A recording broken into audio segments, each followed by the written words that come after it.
Warning, if you're a vampire, you may want to click off of this video, because today we're reviewing Marvel Legends Blade.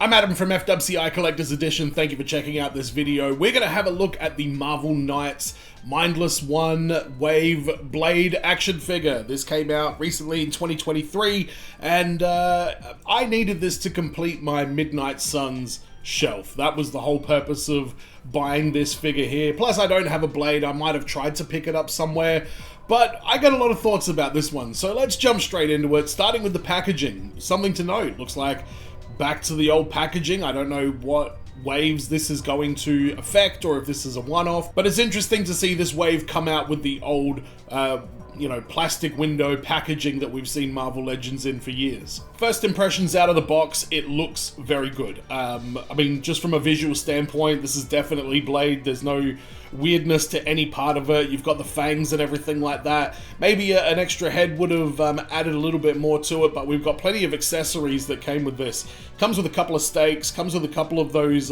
fancy curved blades, and he comes with a sword as well that goes in the sheath on his back. At first glance, good figure. Looks good, comes with a lot of accessories. Can't be much to say bad about this, right?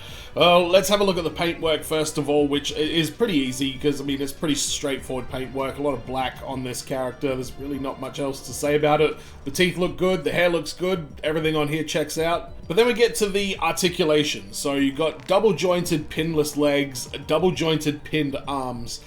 But there's something up with the arms. They don't get a great deal of movement in the shoulder area. I don't know if this is because it's like an old Blade part that they're using, or if it's because of the jacket. It doesn't really look like it's because of the jacket, but I just find that it's really hard to get the arms to sort of, butterfly out as much as I'd really like to get it to do. So that's a little bit of a concern. Mine also has an incredibly loose waist. You just sort of flip his legs and the waist, spins around a couple of clicks. So that's a little bit worrying as well, because it's a bit of a tricky one to try and pose with this big, heavy jacket that he is wearing. It's very rigid, it doesn't allow a lot of movement, and with that waist being a little bit loose and a little bit of limitation with the arms, I don't get anywhere near as much articulation out of this as I was hoping.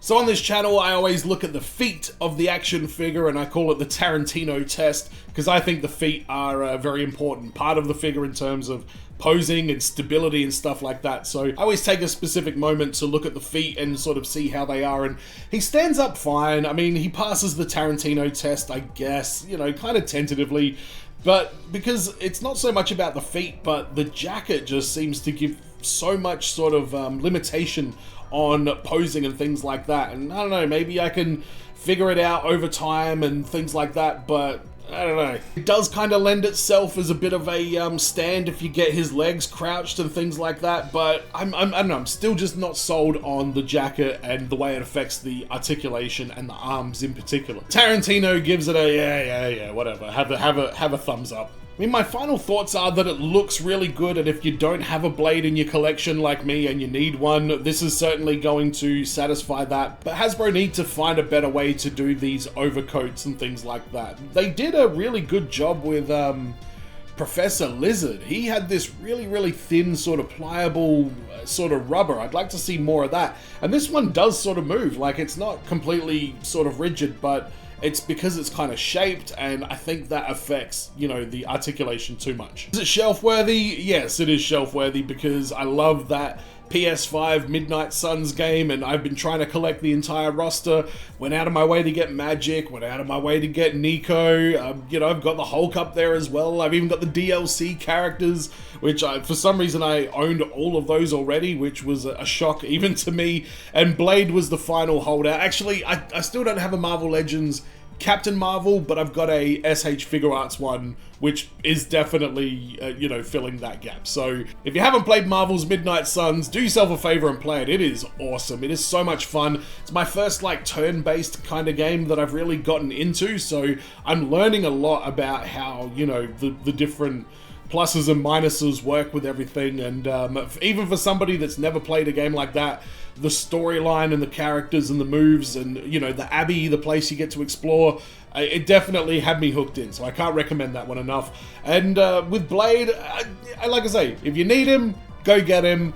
If not, I mean, I wouldn't go out of my way to grab it just because, you know? But let me know in the comments what you thought about this video. Don't forget to subscribe here on FWCI Collector's Edition. The goal is 1,000 subscribers, so if you help out with that, you'll be doing me a huge personal favor, and I will continue to do action figure reviews in repayment. How's that sound? And as always, everyone, be well, stay safe, look after your figs. See you in the next video. Peace!